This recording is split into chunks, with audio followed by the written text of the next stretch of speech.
Hello and welcome to everybody who's tuning in and watching this episode of the Women in Testing interviews, where I've had the absolute privilege of speaking to some very impressive women in testing. And today we have Patrícia Duarte Mateus, who is from Portugal. Welcome, Patrícia. Well, hi, hello to everyone. Thank you, Debbie, for receiving me in this interview for Women in Testing. So, Patrícia, a little bit of an introduction first. So, you're a software engineer working in a software as a service company, mostly focused on the automotive sector. You've been in testing for about 10 years. And you're very involved in local testing communities and a keen supporter of the Portuguese software testing world. Also, yeah. Impressive woman.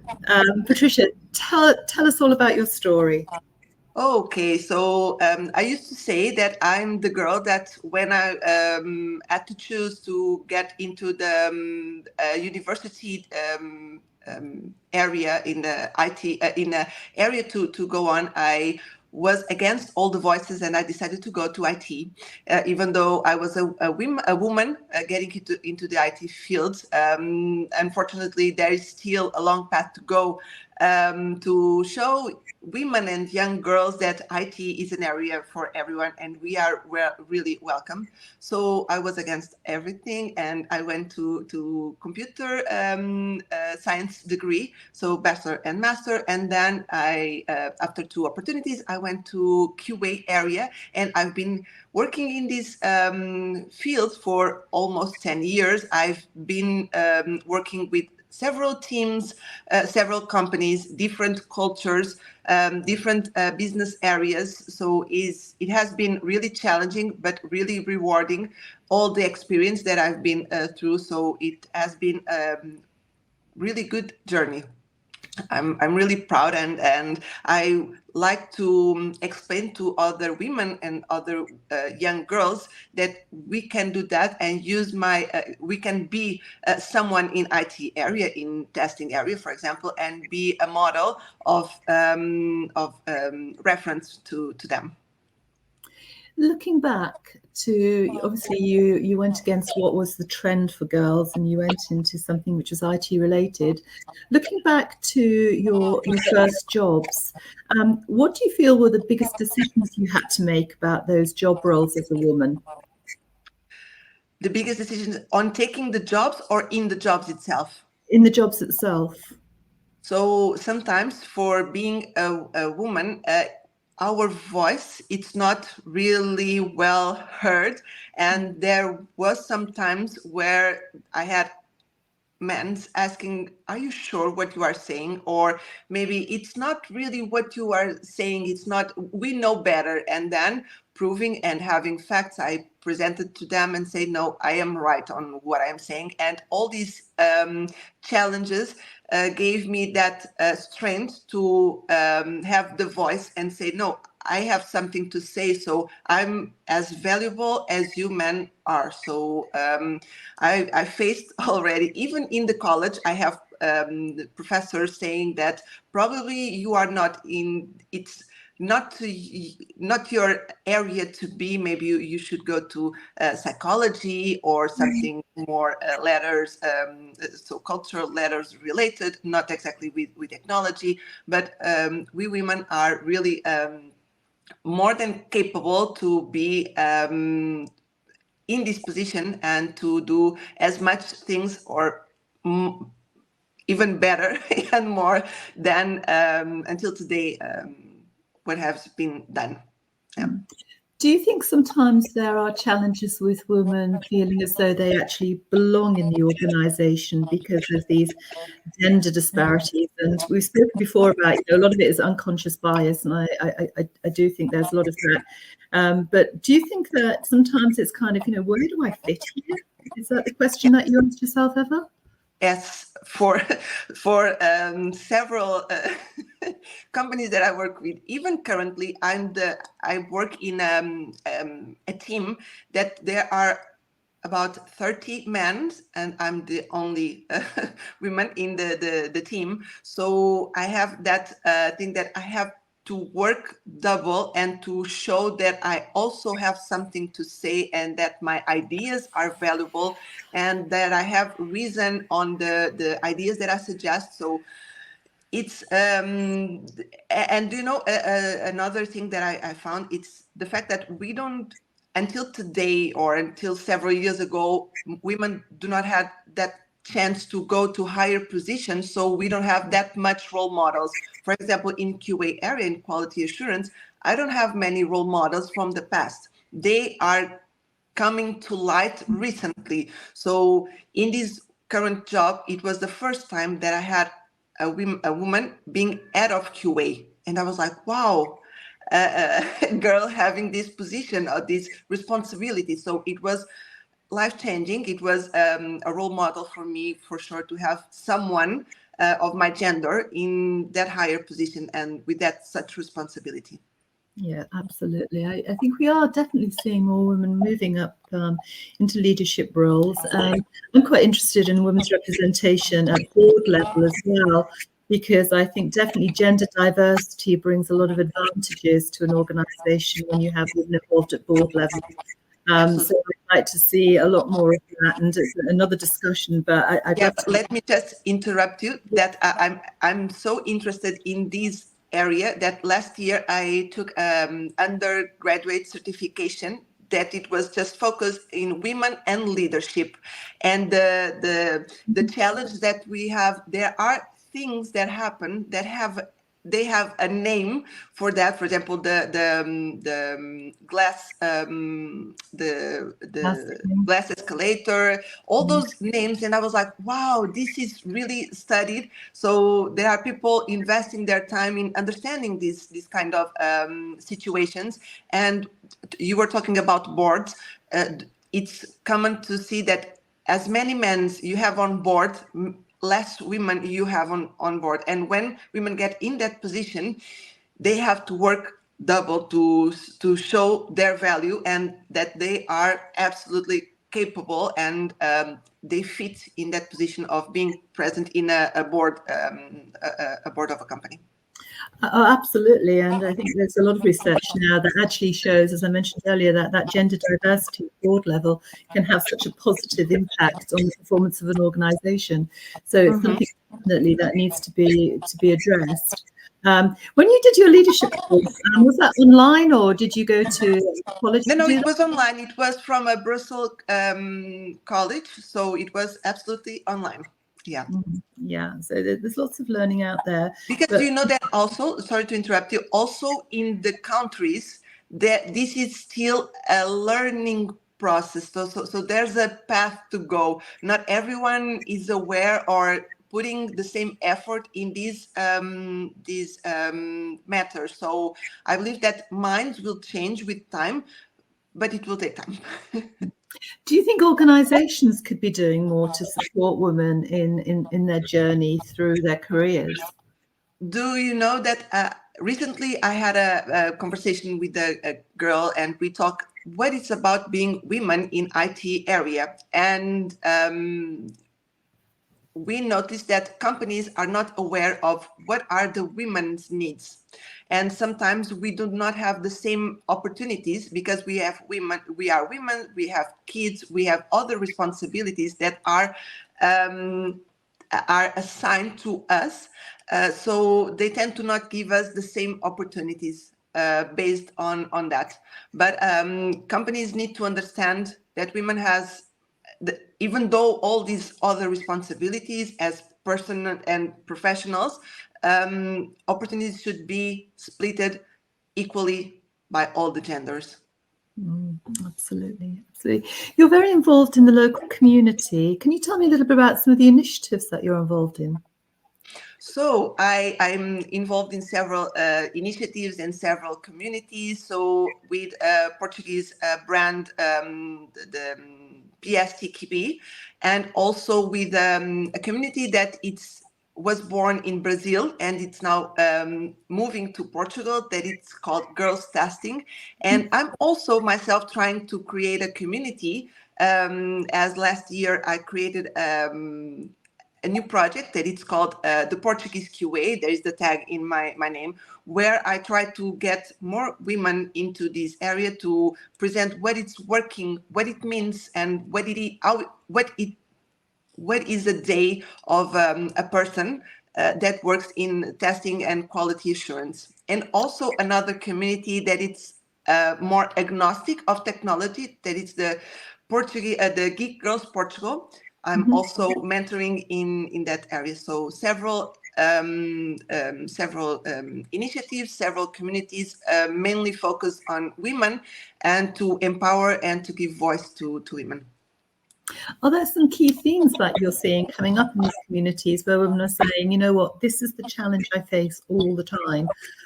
Is there anything that you think, you know what, we're hearing that time and time and time again, and we need to address it?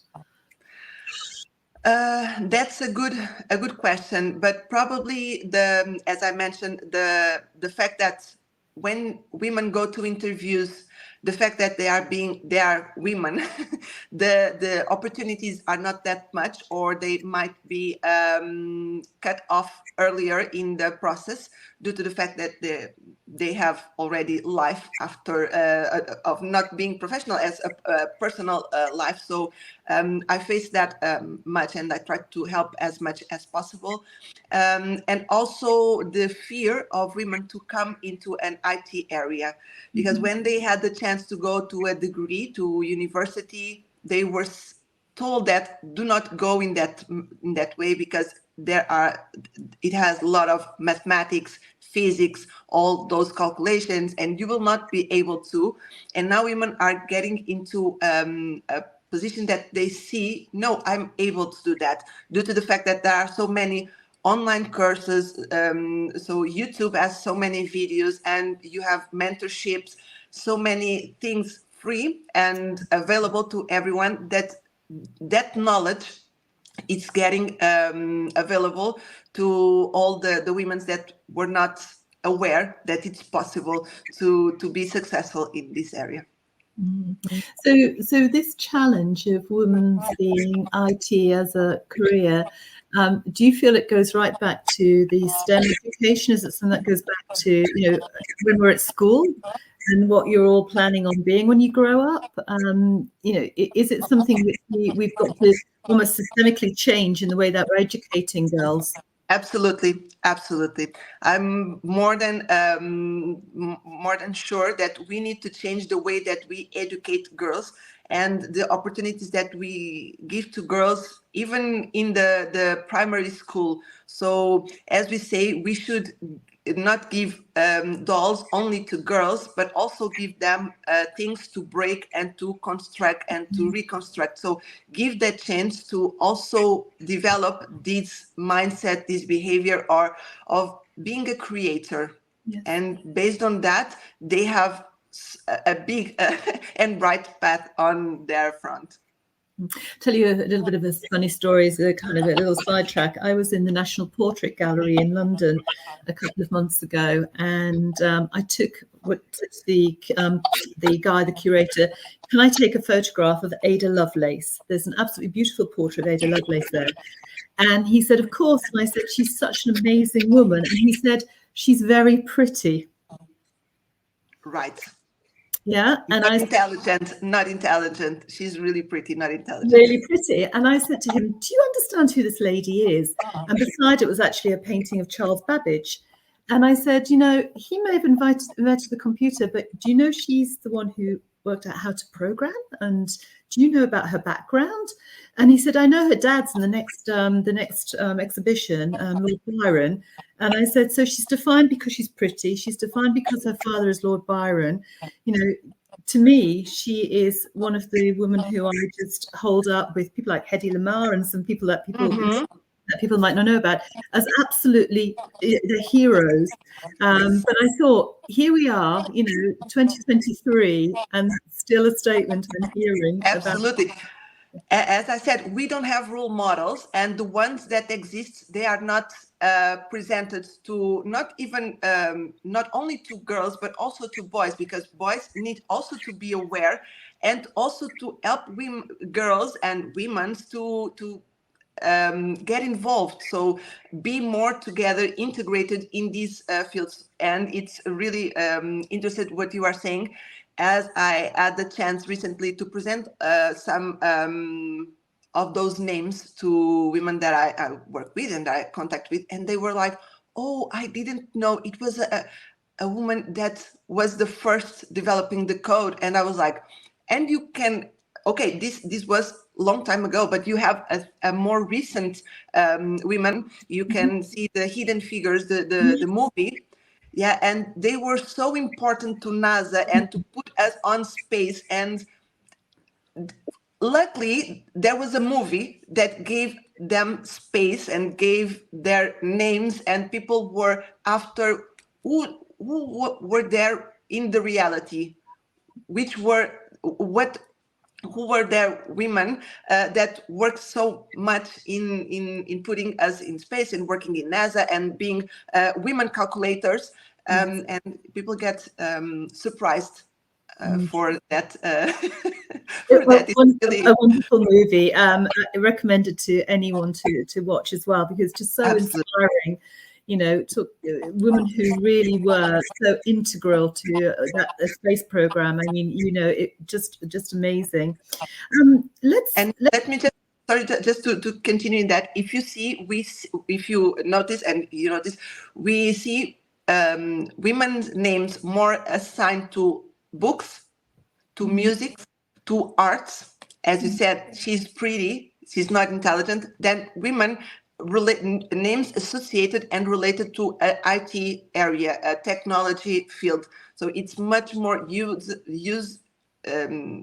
common to have that kind of relation. It's a big topic now, without a doubt. You know, there are a lot of people talking about this, which is good. One of the things I read about recently was about men's role in this, and how men could be, actually they could be role models, they could be advocates, they could perhaps be more conscious of some of the issues that women face, and put a step forward and helping to take things forward more than they are at the moment. Have you had any experience of that, where you've noticed, you know, your male colleagues maybe, you know, I'm going to do something different here because I see talent, I see the benefits of gender diversity, I see what women are bringing to our team. Have you seen it in the workplace? Yes, and really recently, not currently, really recently, because I had some episodes of anxiety, and I told to my team leader that, like, I'm not feeling well, I need to take some time off, and I explained to him what was happening, and he was like, "Okay, no problem, you can go and take your time, get better." And then he come back and say, "Okay, how are you now? Are you feeling better? Because I got preoccupied with you." And it was really nice to have that connection. If it was a man saying that, probably the team leader won't go after and ask, how are you feeling? Because men also have some problems they face because they are men. But what you are saying, I believe that having men creating and educating young women, they can be a role model of how women should be treated, the opportunities that should be given to men. I'm more than proud of my father, because he was one of the most enthusiastic for me to go after an IT area and to proceed in this career. So I think that what they can do at home, they can then bring to the workplace. Women have cycles, hormonal cycles, menstrual cycles. We do not have the same energy always. Women suffer for other problems that they do not feel really comfortable to share in their workplace, because they are all men and they do not understand. So have men getting more aware that they have women at house, they are married probably with a girl, or they have mothers. So there are many things that they cannot say, "I don't know anything about that." They know at the end, a little bit of something. So be more aware and get in touch with the women and ask them, what can I do for getting you in a more comfortable place to facilitate your daily work, your daily life, so you can do better, and we can go in a great way together, a great journey. Do you know, an observation I've made in a couple of these interviews is we talk about women in testing, but of course, you know, we talk about gender diversity, but of course, you know, diversity of all sorts is really important to organizations and how they function, and to teams and how they function. And I think for me that, you know, a learning for everybody is, you know, how do we embrace diversity? And how do we actually leverage diversity to help us to, you know, move forward with what we're doing? And I think we've all got a very important role to play in that. Just to kind of close, if you were to give advice to women who are thinking about testing IT as a career, can you give what you'd say, you know, your top three things to think about? For sure. But before, let me just add one thing to what you were saying before on your last sentence. Companies believe that diversity is to have percentage of women based on the total amount of men they have. But diversity, it's much more than that. It's not just quotas. It's much more. It's getting everyone comfortable in their workplace, in the work that they have to do in the company. So they trust in the company. They know that they are valuable. They know that they have something to count on, and they are not just a number. So women are not just a number. They are someone. So diversity, it's too complex, as you're saying. But the advices that I can give to young women or women that want to pursue and go after a career in IT, in testing, do not be afraid of all the no's that you will hear, because they might be some during the time. Take that as learning, and try to understand how to get better. So accept the no's and grow from them. Then do not be afraid to submit to a job, even though you don't have 100% of the ticking of the job description.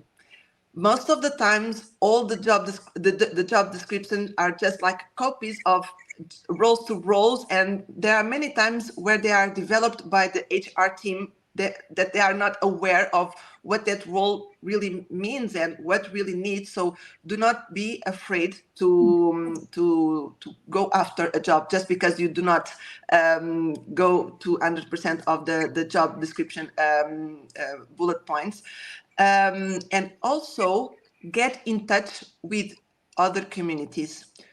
Create a network, get in contact with other women and men as well, but women, as we are saying, as role model, because we are getting into a strange world where we close into ourselves, and we get much self-centered, but we have to open and to share and to help others, because we were also helped in the past. Maybe we do not remember instantaneously of situations where we were helped, but if we pause and we think back into our past, we will see that there were many times where women helped us, or where there was someone giving a hand and giving some hints, giving an idea, and having a network and a community to rely on. It's really, really important.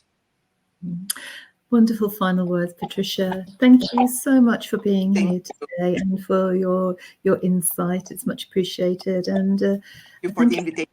Who might be watching. Thank you. Have a great day, everyone. See you later. Thank you.